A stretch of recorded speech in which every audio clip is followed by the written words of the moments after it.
Pablo ante el gobernador Festo, que es el sucesor del gobernador anterior, Félix. El libro de los Hechos, capítulo 25.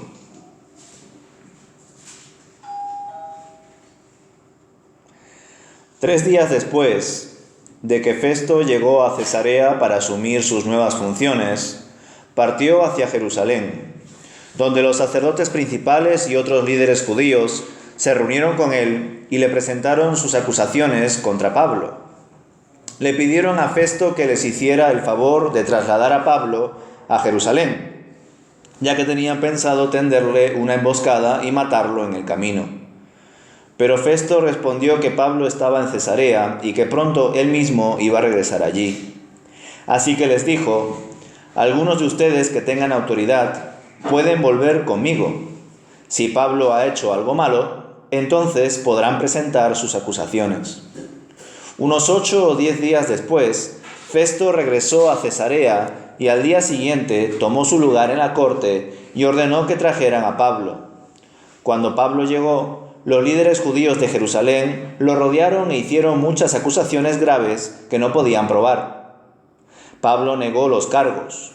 No soy culpable de ningún delito contra las leyes judías, ni contra el templo, ni contra el gobierno romano, dijo. Entonces Festo, queriendo complacer a los judíos, le preguntó: ¿estás dispuesto a ir a Jerusalén y a ser juzgado ante mí allá? Pero Pablo contestó: no, esta es la corte oficial romana, por lo tanto debo ser juzgado aquí mismo. Usted sabe muy bien que no soy culpable de hacer daño a los judíos. Si he hecho algo digno de muerte, no me niego a morir. Pero si soy inocente, nadie tiene el derecho de entregarme a estos hombres para que me maten. Apelo al César. Festo consultó con sus consejeros y después respondió: muy bien, has apelado al César y al César irás. Unos días más tarde, el rey Agripa llegó con su hermana Berenice a presentar sus respetos a Festo. Durante su visita de varios días, Festo conversó con el rey acerca del caso de Pablo. Aquí hay un prisionero, le dijo, cuyo caso me dejó Félix. Cuando yo estaba en Jerusalén, los sacerdotes principales y los ancianos judíos presentaron cargos en su contra y me pidieron que yo lo condenara. Les hice ver que la ley romana no declara culpable a nadie sin antes tener un juicio. El acusado debe tener una oportunidad para que confronte a sus acusadores y se defienda. Cuando los acusadores de Pablo llegaron aquí para el juicio, yo no me demoré. Convoqué al tribunal al día siguiente y di órdenes para que trajeran a Pablo. Pero las acusaciones que hicieron en su contra no correspondían a ninguno de los delitos que yo esperaba. En cambio, tenían algo que ver con su religión y con un hombre muerto llamado Jesús, quien, según Pablo, está vivo. No sabía cómo investigar estas cuestiones, así que le pregunté si él estaba dispuesto a ser juzgado por estos cargos en Jerusalén. Pero Pablo apeló al emperador para que resuelva su caso. Así que di órdenes de que lo mantuvieran bajo custodia hasta que yo pudiera hacer los arreglos necesarios para enviarlo al César. Me gustaría oír personalmente a ese hombre, dijo el rey Agripa. Y Festo respondió: mañana lo oirás. Así que al día siguiente Agripa y Berenice llegaron al auditorio con gran pompa, acompañados por oficiales militares y hombres prominentes de la ciudad. Festo dio órdenes de que trajeran a Pablo. Después Festo dijo: Rey Agripa y los demás presentes, este es el hombre a quien todos los judíos, tanto aquí como en Jerusalén, quieren ver muerto. Pero en mi opinión, él no ha hecho nada que merezca la muerte. Sin embargo, como apeló al emperador, decidí enviarlo a Roma. ¿Pero qué debo escribirle al emperador? Pues no hay ningún cargo concreto en su contra. Así que lo he traído ante todos ustedes, especialmente ante ti, rey Agripa, para tener algo que escribir después que lo interroguemos. Pues no tiene sentido enviarle un prisionero al emperador sin especificar los cargos que hay en su contra. Pues hasta aquí, hermanos, leemos el capítulo 25 y ya la última defensa de Pablo, en este caso ante el rey Herodes Agripa II, lo dejamos ya para el domingo.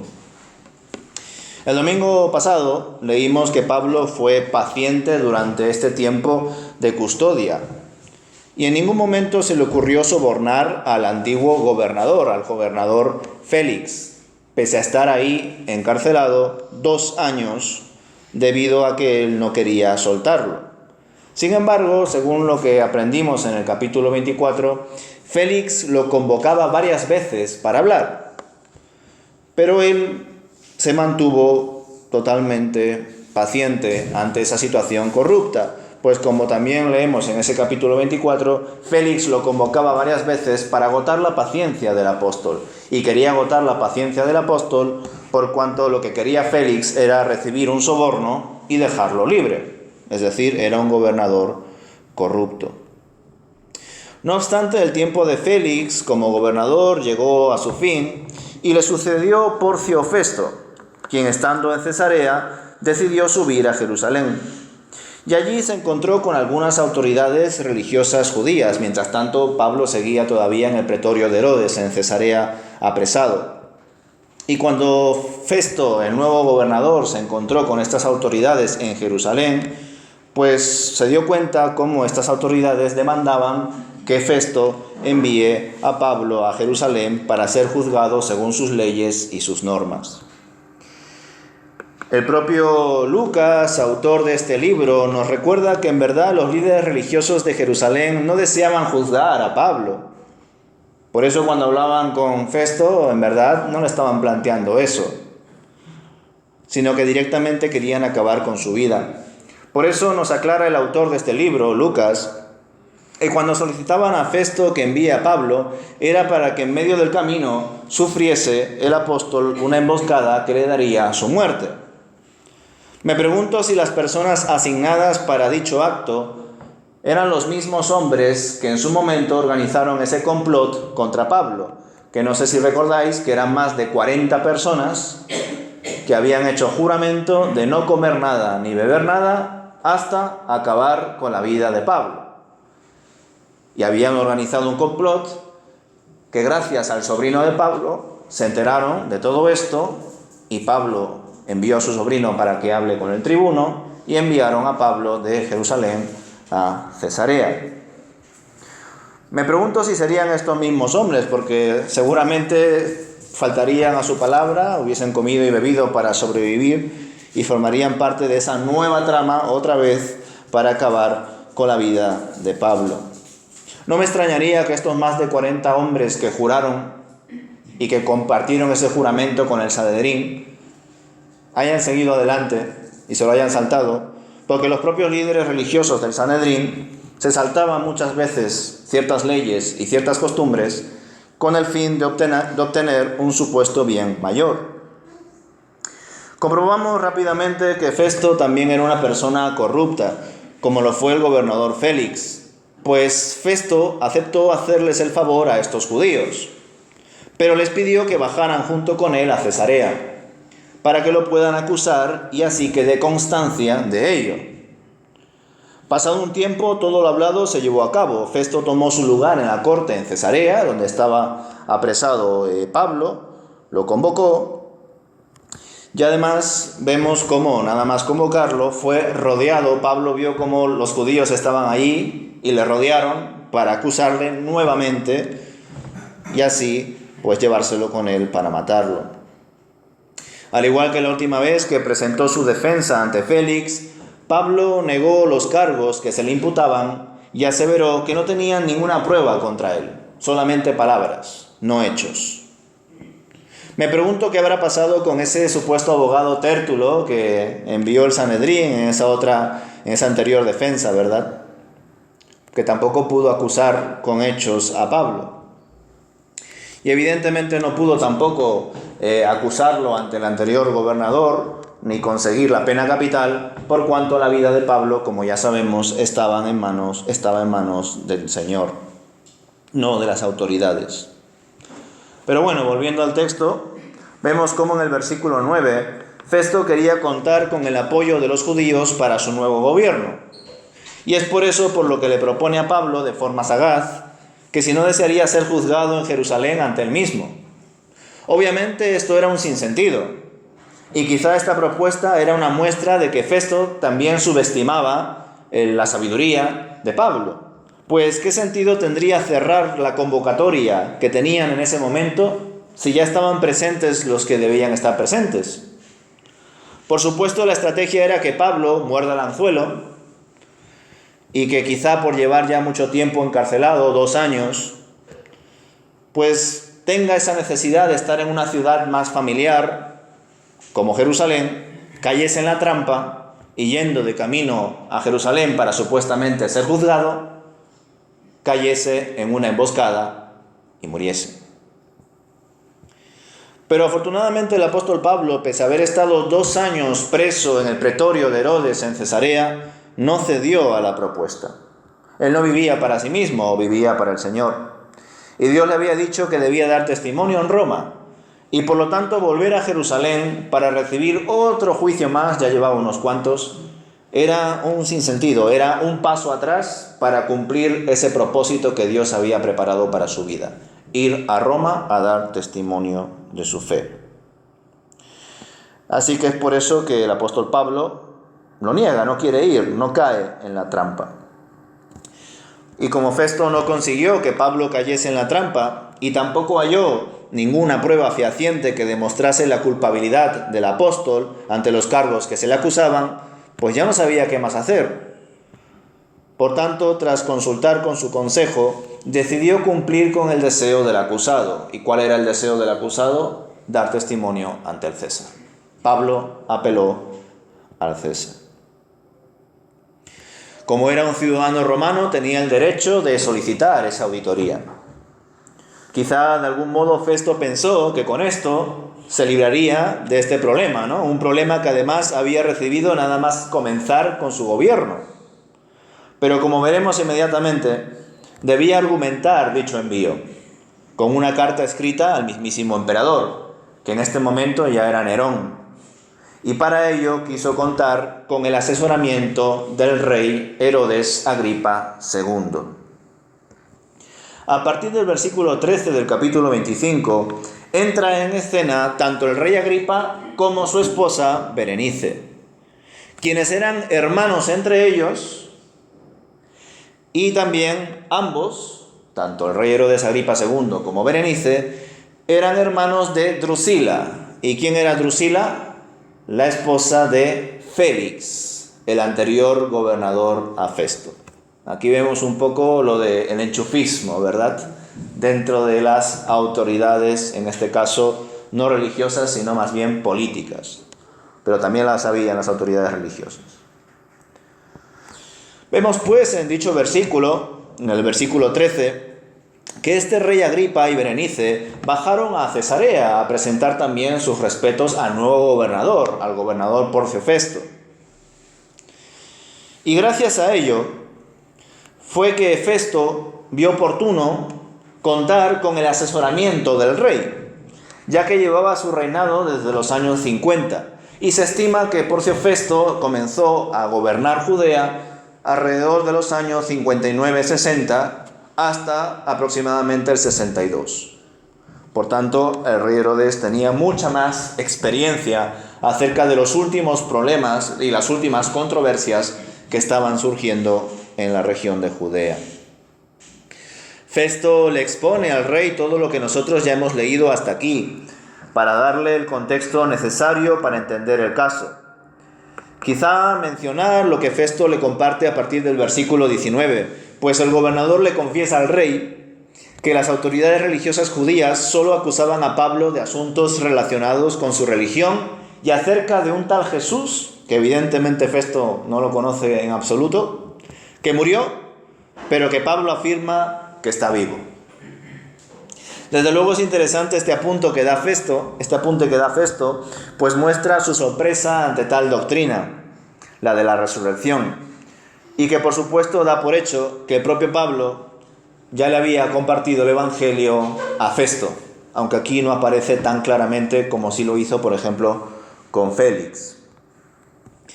Y bueno, tras terminar Festo su breve exposición ante el rey Agripa, dándole la información también de que el acusado apeló al César y que sigue custodiado bajo su mando, Agripa le transmite su deseo a Festo de poder escuchar en persona a Pablo, y al día siguiente su petición se cumpliría.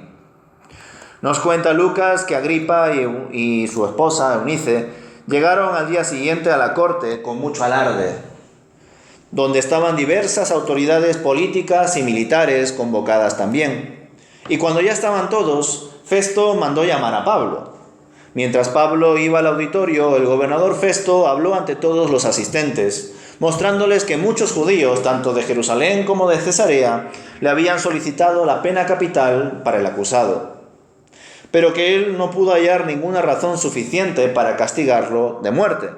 Y como además el apóstol apeló al César, él mismo ya había decidido que así sería.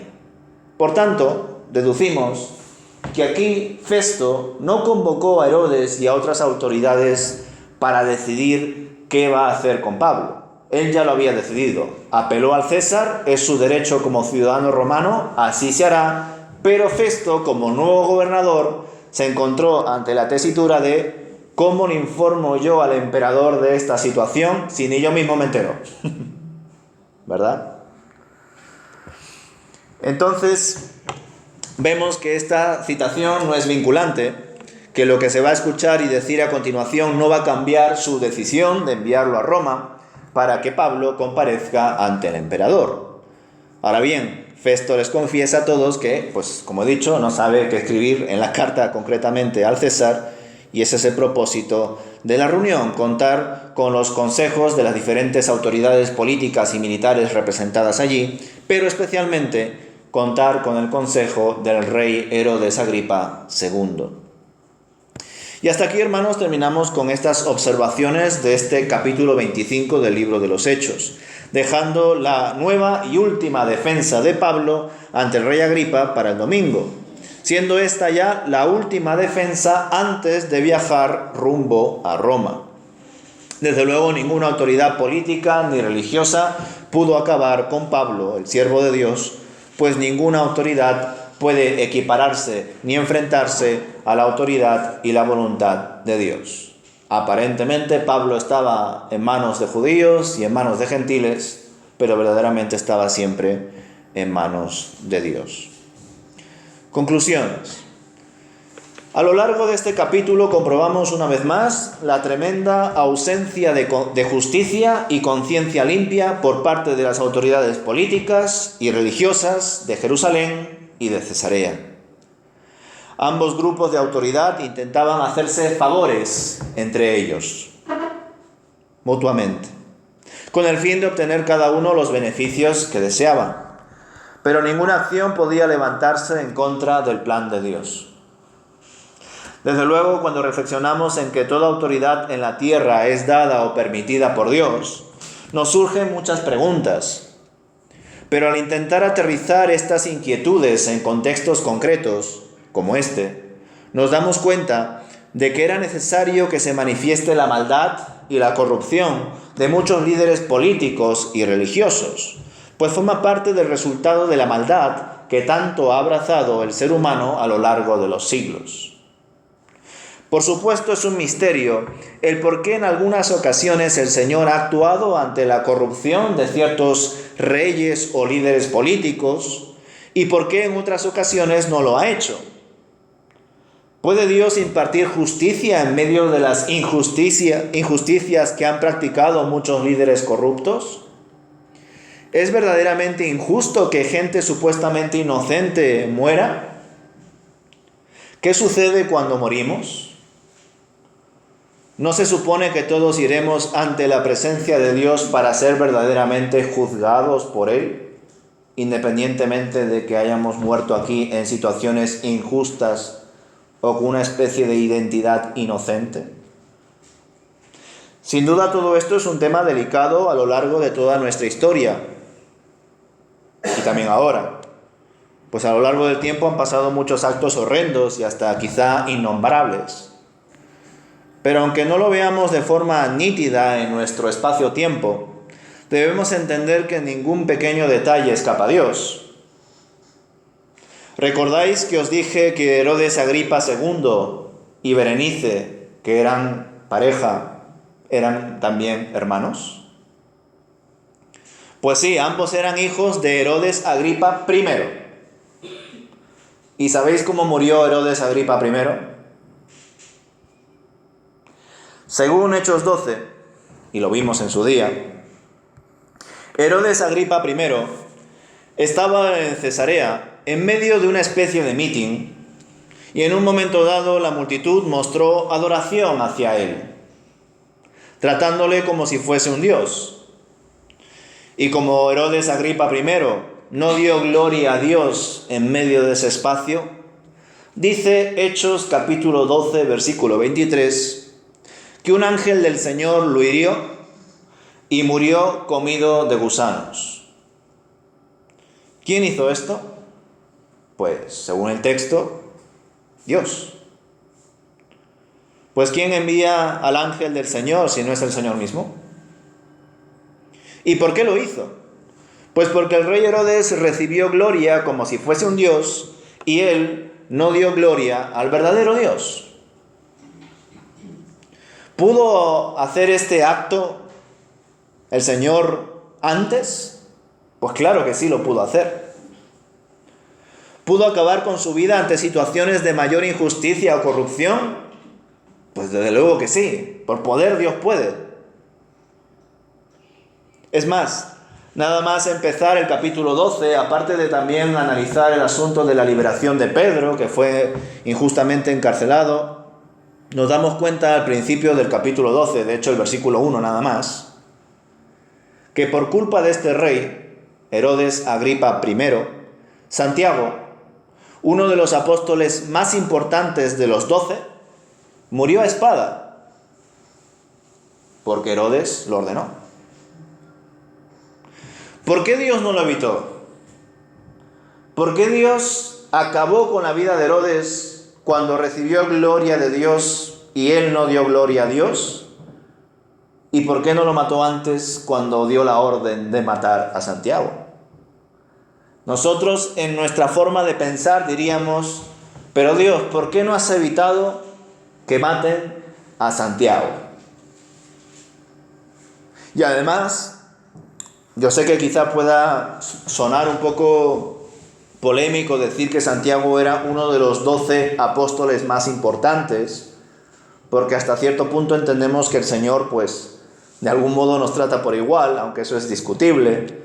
Pero es cierto que de esos 12 apóstoles que el Señor escogió, aparte del traidor, aparte de Judas Iscariote, debemos entender que en medio de esos 12 había un círculo pequeño de íntima confianza de Jesús, formado por 3 apóstoles: Pedro, Santiago y Juan. ¿Amaba el Señor más a estos 3 apóstoles que a los otros? Yo creo que eso no es la discusión o la pregunta acertada. Simplemente el Señor quiso que estas 3 personas sean más testigos aún de quién era el Señor. Y por eso cuando leemos los 4 evangelios, nos damos cuenta de que en varias escenas o situaciones personales e íntimas de Jesús están estos 3 discípulos y el resto no. Podría decir, aunque por supuesto hay muchos actos importantes, que el más importante es el de la transfiguración. Solamente estaban allí presentes Pedro, Santiago y Juan. Y el momento de la transfiguración es, aparte de maravilloso, es totalmente impresionante, porque fue un momento en el cual, como os dije en su día, es como que se abrió un velo a otra dimensión. Jesús estaba cumpliendo con su ministerio aquí en la tierra. Todavía faltaba un poco de tiempo para que llegue a Jerusalén, fuese traicionado, arrestado, enjuiciado injustamente, entregado a los romanos, crucificado, etcétera, etcétera, etcétera. Pero sin embargo, cuando el Señor Jesús subió con estos 3 al Monte Santo y se transfiguró, aparecieron Moisés y Elías. Y aparecieron los 2 en cuerpo, y conscientes y hablando. Moisés murió justo después de ver la tierra prometida, pero sin entrar en ella, y su cuerpo fue enterrado en el desierto. Elías, uno de los mayores profetas del Antiguo Testamento, fue arrebatado por un carro de fuego y su cuerpo desapareció en el cielo. Ambos murieron o desaparecieron o terminaron su propósito aquí en la tierra de forma distinta. Y sin embargo aparecieron ambos allí en cuerpo, conscientes y hablando. Y lo maravilloso de ese evento es que no solamente eran conscientes de la realidad de Dios eterna, por llamarlo de alguna forma, sino también de la realidad cronológica humana. Es decir, Moisés y Elías veían a Cristo ya glorificado, a Cristo ya consumado, ya venció, pero a la vez eran conscientes de que Cristo en nuestra línea temporal iba a ser todavía entregado, sacrificado por nosotros, como un cordero que no abrió su boca. Como digo, el evento de la transfiguración es un evento clave, importante, que nos ayuda a pensar en la eternidad de Dios, que tiene relación con nuestra línea temporal, que sí tiene principio y fin, pero que Dios no lo tiene. Entonces Santiago, al igual que en otros eventos más, aparte de la transfiguración, era un discípulo fundamental, importante. Muchas cosas podría haber hecho el Señor a través de Santiago, así como lo hizo con Pedro y con Juan. Pero sin embargo, en ese contexto de persecución, apresaron a Santiago, también a Pedro, pero en el caso de Santiago, Herodes no se lo pensó ni dos veces y mandó matarlo a espada. Y lo mismo iba a hacer con Pedro, pero al final Pedro fue liberado.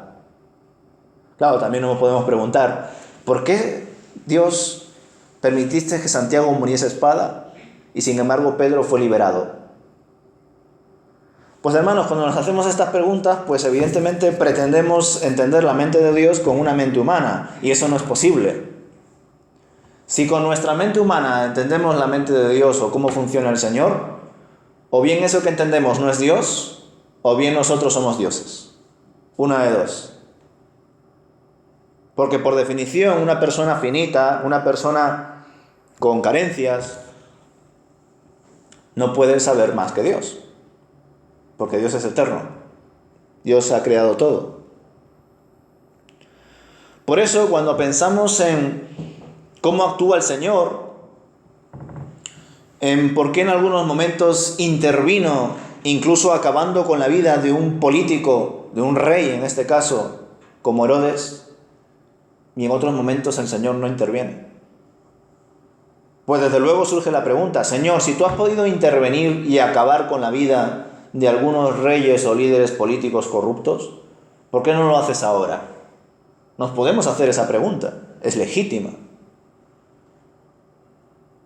Pero solo Dios sabe la respuesta, solo Dios sabe por qué en algunos casos permite que existan personas corruptas que hacen atrocidades y en otros casos acaba con ellas. Os comento todo esto, hermanos, porque al tratar una y otra vez las diferentes defensas que expone Pablo ante diferentes autoridades corruptas, con lo que nos tenemos que quedar es que Dios está al control de todo.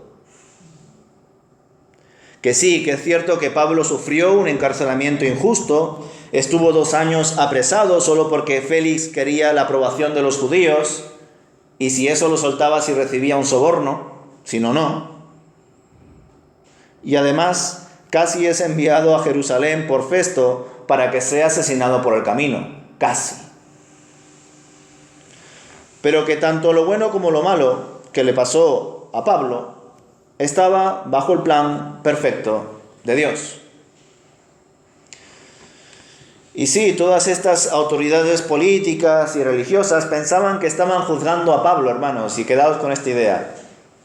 Tanto Félix como ahora Festo, y el domingo lo veremos con Herodes, todas estas autoridades, y por supuesto también los del Sanedrín en su momento, pensaban que estaban juzgando a Pablo, Y en verdad lo que estaba pasando en esos momentos de juicio es que estaban siendo juzgados por Dios a través de Pablo. Ellos creían que estaban juzgando a Pablo, pero Dios les estaba juzgando a ellos a través de Pablo. Porque como autoridades políticas, religiosas, puestas al frente, se supone que tienen mayor responsabilidad. Y aquellos que tienen mayores responsabilidades tienen que dar mayores cuentas ante Dios. Porque Dios es el único juez. Y todos pasaremos por un juicio final.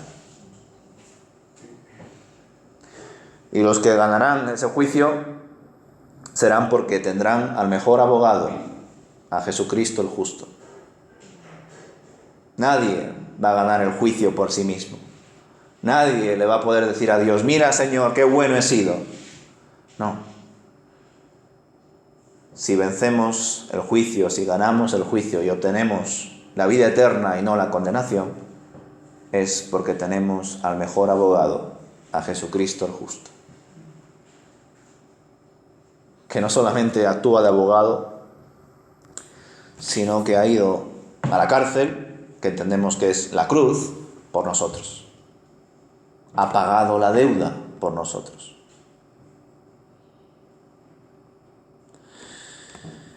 Por supuesto, hermanos, concluir este mensaje diciendo que debemos someternos a toda autoridad independientemente de si es corrupta o no, es una declaración peligrosa. Pues aunque tenga mucha base bíblica y pruebas reales, ya que el propio Jesucristo se sometió a autoridades humanas, aún sabiendo que estaban guiadas por el propio demonio. Entonces, no hay excusa para decir, ya, pero es que si este líder político está siendo usado por el diablo, ¿no hizo eso Pablo? ¿No hizo eso Jesús? ¿Y acaso no somos seguidores de Jesús? No obstante, como digo, esto es peligroso de decir, aunque sea así. Pero también es cierto que como creyentes debemos usar nuestro sentido común. Y sobre todo debemos escuchar lo que el Espíritu de Dios nos dice, porque Dios habla hoy. Pero siempre contrastándolo con las evidencias bíblicas, con los principios bíblicos. Él nos acompaña hoy, Él nos guía hoy, Él nos guarda hoy, pero también nos marca las directrices de cómo debemos de vivir con su palabra. Y Dios no se puede contradecir. Por consiguiente, debemos de reconocer y aceptar muchas cosas que están pasando hoy en día, aún siendo injustas. Pero eso no significa que debamos aprobarlas, ni mucho menos difundirlas o practicarlas. Pero sí debemos de reconocerlas, aceptarlas, identificarlas. Y si en algún momento podemos actuar para bien, que ojalá sea una acción guiada por el Señor.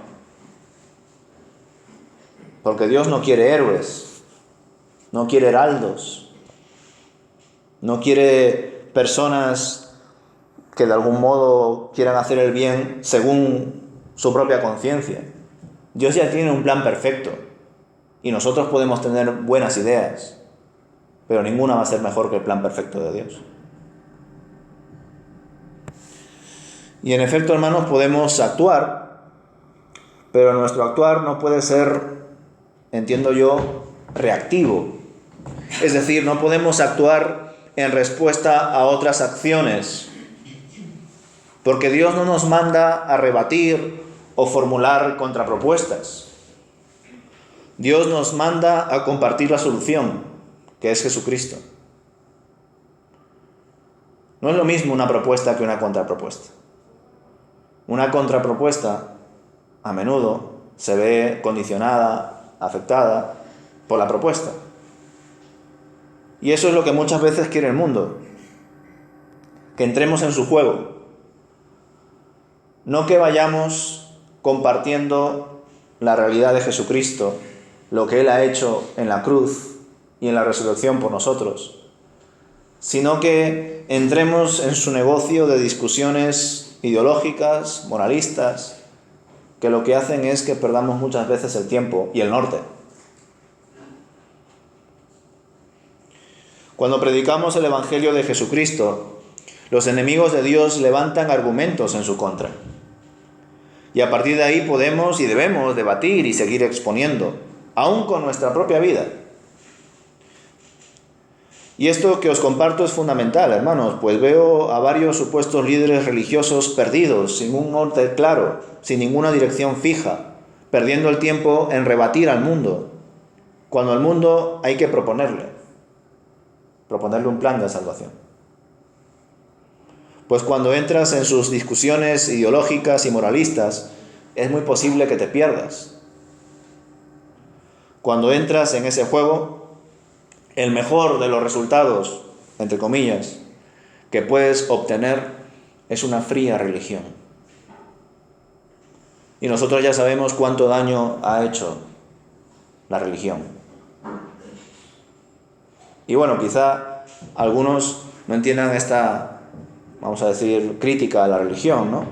Pero creo que, por lo general, cuando vemos la historia nos damos cuenta de que muchas religiones han hecho daño a la humanidad en vez de hacerle bien. Porque lo que plantean no es a una persona que nos salve, sino unas normas, unas leyes, unas costumbres, una institución. Y Dios no quiere que la gente siga religiones, costumbres y meras tradiciones. Dios quiere que sigamos a una persona, a Jesucristo.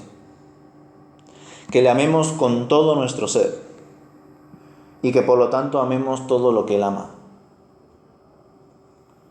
Dios no quiere que perdamos el tiempo, hermanos. Y como he dicho en otro momento, no estoy diciendo con esto que un creyente deba de ser apolítico o que un creyente no deba de estar pensando tanto en asuntos tipo sociológicos, culturales y éticos.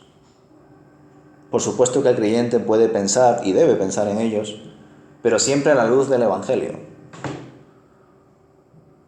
Desgraciadamente, cuando surgen predicaciones, incluso en las iglesias, donde al final la conclusión o una de ellas es debemos portarnos bien, debes de amar a tu pareja, debes hacer estas cosas buenas, pues desgraciadamente, hermanos, nos encontramos ante predicaciones que solamente son tips moralistas, consejos banales, que no apuntan a Cristo, simplemente apuntan a que el ser humano puede, si cree que puede, que es un mensaje que se vende mucho. Y no es tanto en que nosotros podemos si creemos que podemos, no, consiste en que nosotros podemos porque Cristo pudo. Consiste en que nosotros podemos porque el Señor lo hace posible en nosotros.